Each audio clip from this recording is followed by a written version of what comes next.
اعوذ باللہ من الشیطان الرجیم، بسم اللہ الرحمن الرحیم۔ ہمارا رسولوں کا ٹاپک چل رہا ہے، اور پچھلی 2-3 جو آیات ہیں، وہ جو آیات ہیں وہ آلموسٹ سملر تھیں۔ یہ آج کی آیت بھی اس سے بالکل سملر ہے یہ بھی، لیکن یہ دوسری سورہ مطلب یہ 3 نمبر سورہ میں ہے، اس سے ڈیفرنٹ سورہ میں ہے۔ سورہ نمبر 3 آیت نمبر 164۔ بے شک مسلمانوں پر اللہ تعالیٰ کا بڑا احسان ہے کہ ان ہی میں سے ایک رسول ان میں بھیجا جو انہیں اس کی آیتیں پڑھ کر سناتا ہے اور انہیں پاک کرتا ہے اور انہیں کتاب اور حکمت سکھاتا ہے۔ یقیناً یہ سب اس سے پہلے کھلی گمراہی میں تھے۔ تو یہ اس سے بالکل ایک ڈیفرنٹ آیت ہے، لیکن یہ 3 آیتیں اگر آپ دیکھیں تھوڑے بس سٹارٹ اور اینڈ چینج، یا ایک آدھی بات بیچ میں چینج، باقی ساری سیم بات ہے۔ یہ شیئر کرنے کا بھی مقصد یہی ہے، اور اصل میں جو اس چینل کا بھی مقصد ہے وہ یہی ہے کہ آپ لوگ خود اس پہ غور و فکر کریں، اور اگر آپ اس بات پہ غور و فکر کریں تو یہ بات کتنی ریپیٹ ہو رہی ہے۔ شاید اور بھی ہوں اس طرح کی آیات، میرے پاس یہ 3 تھیں، وہ میں نے شیئر کر دی ہیں۔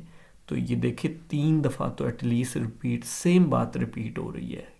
کیونکہ اس پہ یہ امپورٹنٹ بات ہے، اور وہ امپورٹنٹ بات رسولوں کے بھیجنے کا مقصد بیان ہو رہا ہے اس میں۔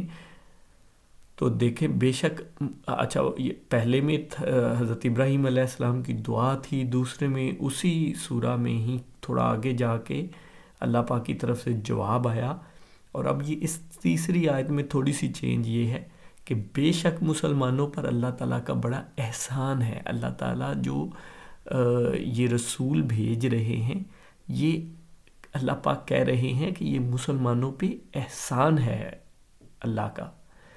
تو یہ تھوڑی سی بات اس میں ڈیفرنٹ آئی کہ وہاں جواب سے بھی آگے بڑھ کے کہہ دیا کہ یہ احسان ہے، بے شک مسلمانوں پر اللہ تعالیٰ کا بڑا احسان ہے کہ ان ہی میں سے ایک رسول ان میں بھیجا جو انہیں اس کی آیتیں پڑھ کر سناتا ہے، سیم بات، اور انہیں پاک کرتا ہے، سیم بات، اور انہیں کتاب اور حکمت سکھاتا ہے، سیم بات۔ ان تینوں باتوں کو میں بڑی ڈیٹیل سے پچھلی دونوں ویڈیو میں وہ کر چکا ہوں ایکسپلین۔ یقیناً یہ سب اس سے پہلے کھلی گمراہی میں تھے۔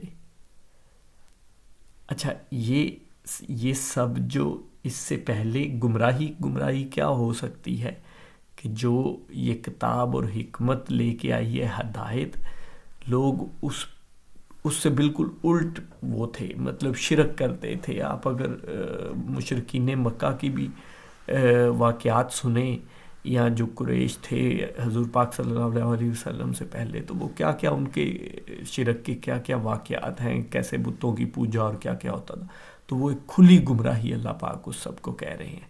لیکن اگر یہ جو 3 آیات ہم نے دیکھی ہیں، یہی سیم آیات یا اس آیت کو یا پچھلی کسی کو بھی دیکھیں تو یہی ایگزیکٹلی جو ہے کسی بھی رسول کا یہی پرپس ہوتا ہے۔ حضور پاک صلی اللہ علیہ وسلم بھی یہی ظاہری بات ہے ان کے لیے بھی ہے، وہ بھی یہی کرتے ہیں، اور دوسرے کوئی رسول بھی جو آتے ہیں وہ بھی سب ایسا ہی کرتے ہیں۔